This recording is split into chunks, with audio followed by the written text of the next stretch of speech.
God, which thou shalt have occasion to bestow it out of the king's treasure house. And I, even Artaxerxes the king, do make a decree to all the treasurers which are beyond the river, that whatsoever Ezra the priest, the scribe of the law of the God of heaven, shall require of you, it be done speedily. He said, you're going to take whatever you need to go build this temple. Because it got to be built. And it got to be torn down. Now let's go back to Daniel chapter 9 and read with some understanding so we'll know what we're reading.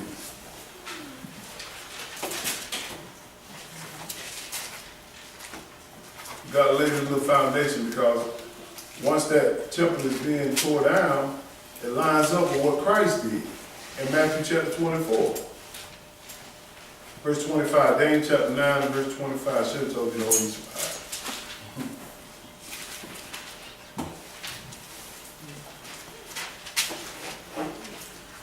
Go ahead.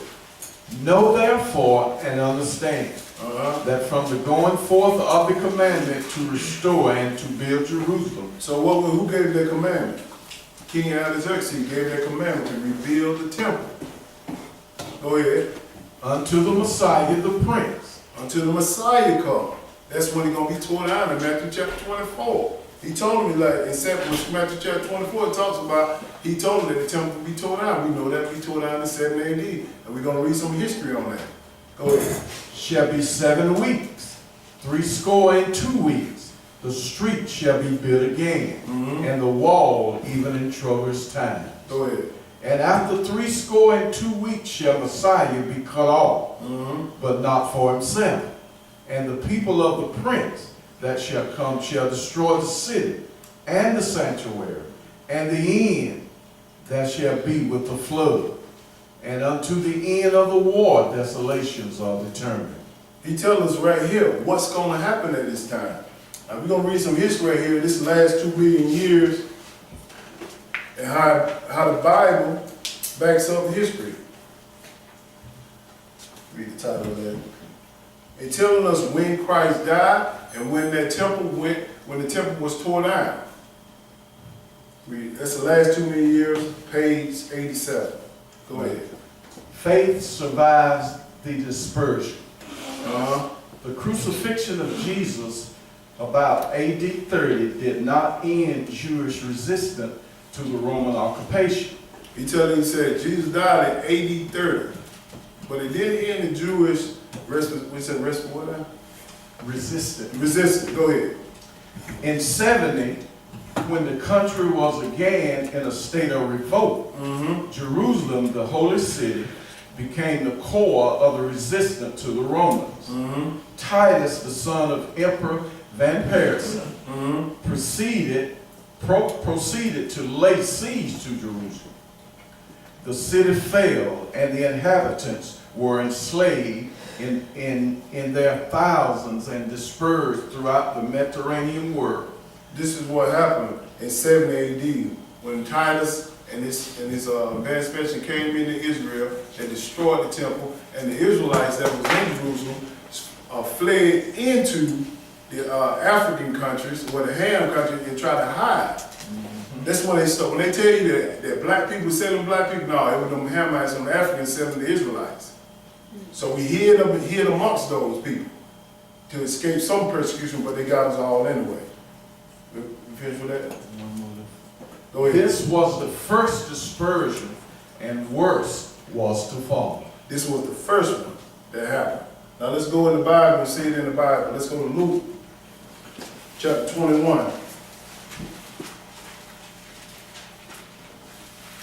Luke 21.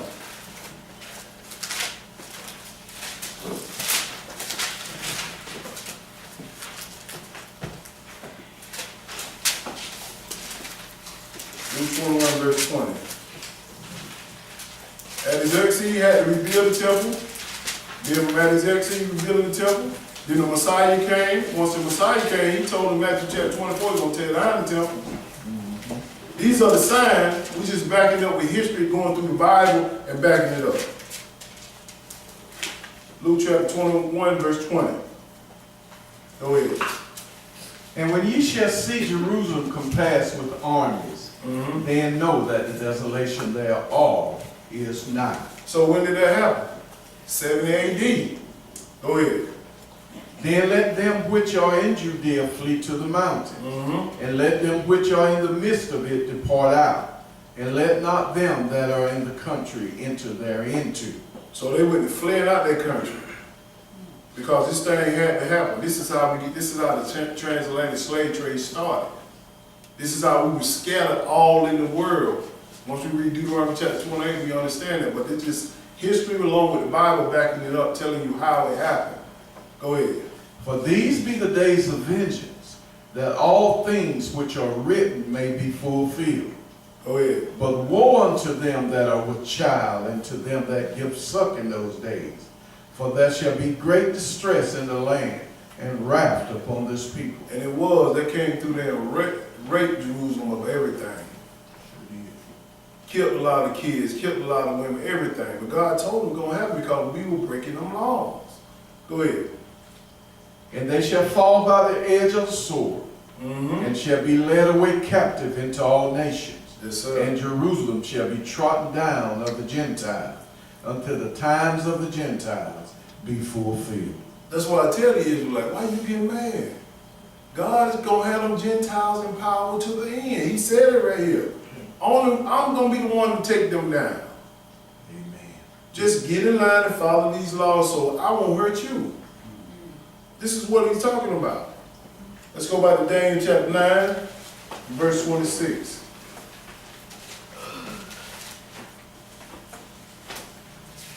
Because these 3.5 years that we're dealing with, this is where they go wrong at. I've been looking at them for a while. Y'all probably ain't been looking at them about this, these theologians, about these 7-year tribulations. I'm saying to myself, man, it's 3.5 years, 42 months, time, and half the time. It's 3.5 years all day, every day. Where you get 7 from? And then on top of that, they tell you you're going to be raptured out of here before that happens. That don't make no sense. Daniel chapter 9 and verse 26. Go ahead.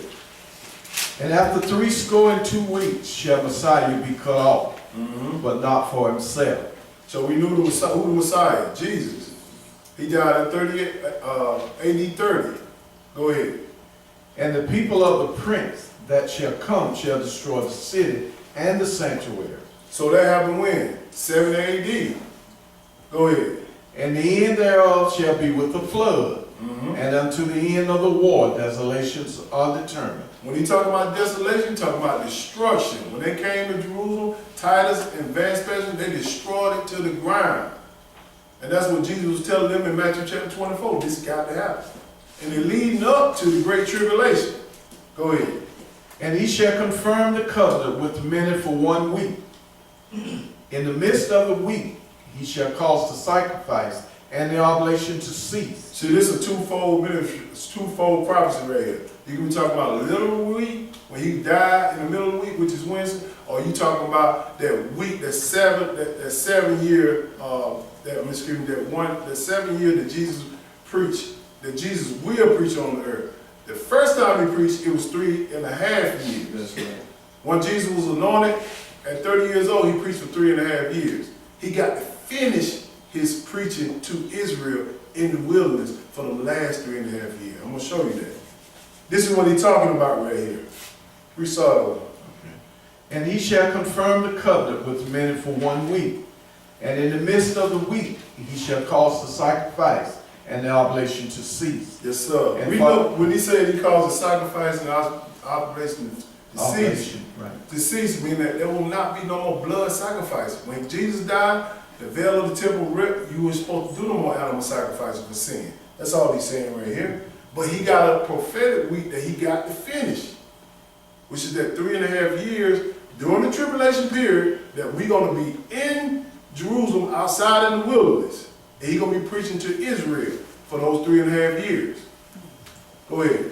And in the midst of the week he shall cause the sacrifice and the oblation to cease.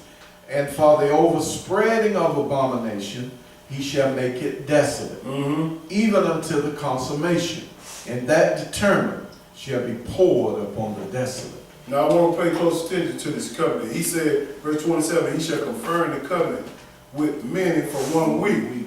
Now understand, this is the covenant he said he's going to confirm. Let's go to Genesis chapter 17 and verse 1. He made a covenant to our forefather Abraham.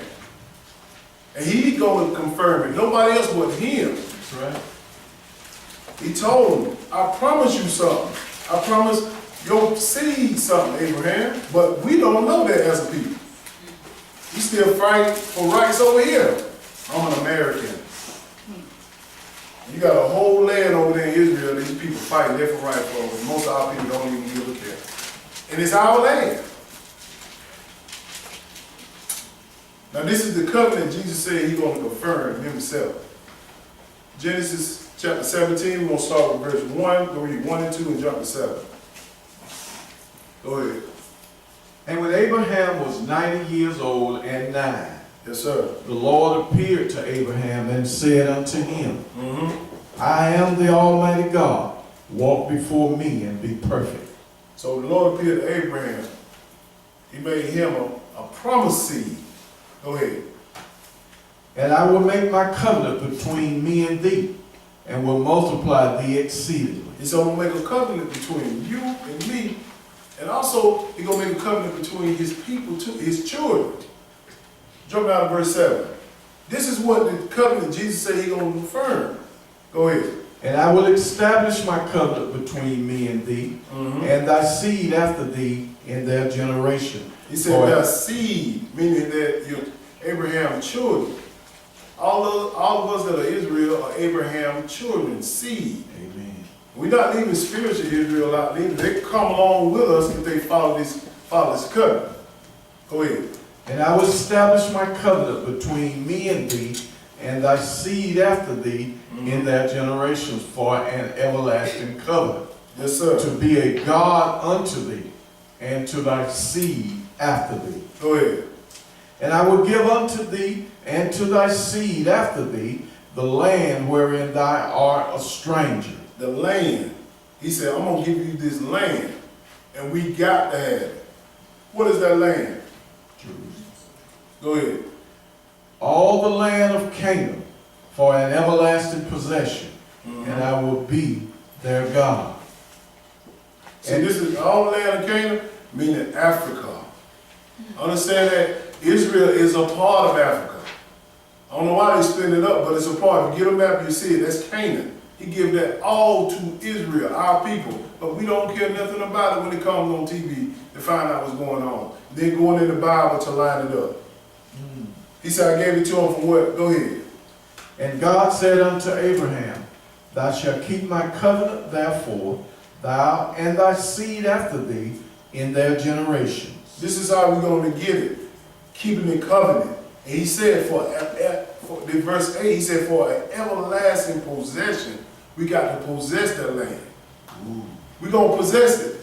And he's the last 3.5 years of the prophetic week that we looked at in Daniel chapter 9, Jesus is going to be in the land teaching us. Let me show you that. Let's go to Isaiah chapter 16 and 1. That's why he said, ain't no rebels getting in that land. I'm going to kill them all before they get there. He coming to the wilderness first because he got to preach. He got to minister to us for 3.5 years while this great tribulation period is going on.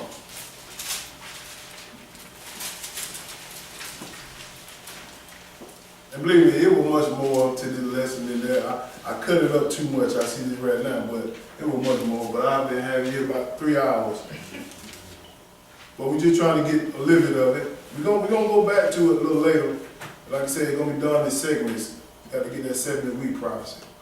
But this is what Jesus was talking about. He must confirm the covenant. He did it the first 3 years once he died. He died once he was anointed. At the age of 30, he preached for 3.5 years to his people, then he died. He got another 3.5 years that he got to preach to his people in our day. Because he tells us right here in Isaiah chapter 16 where he's going to send the land. Verse 1, go ahead. Send ye the lamb to the ruler of the land from Salah to the wilderness, unto the mount of the daughter of Zion. Who's the lamb?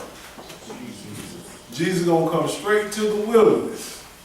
And he gonna preach to us for 3.5 years. Jump down to verse 4. Go ahead.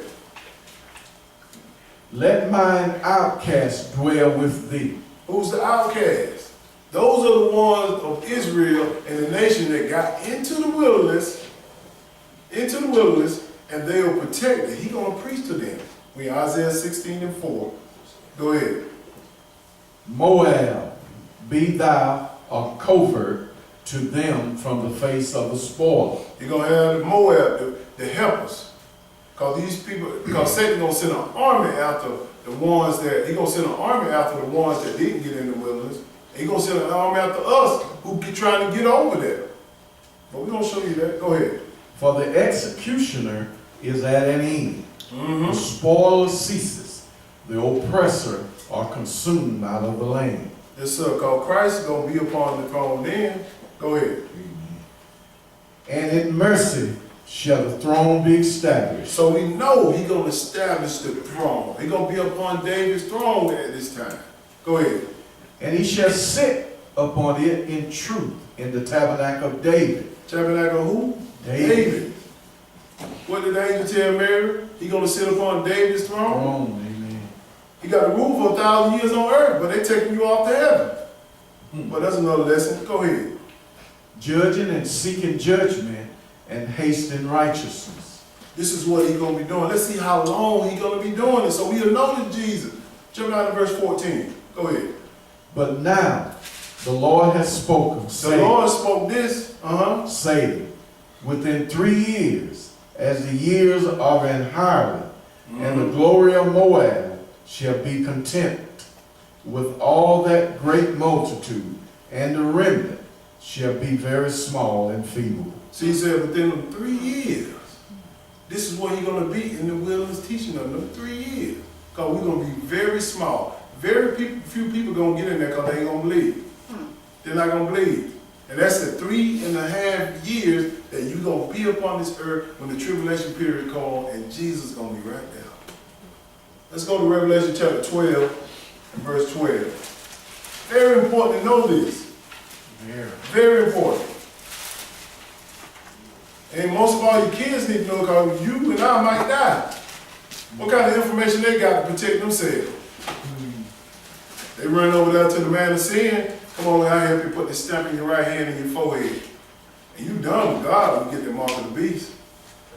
You done. Then I put nothing in your skin and on your forehead. Better take that death with pride.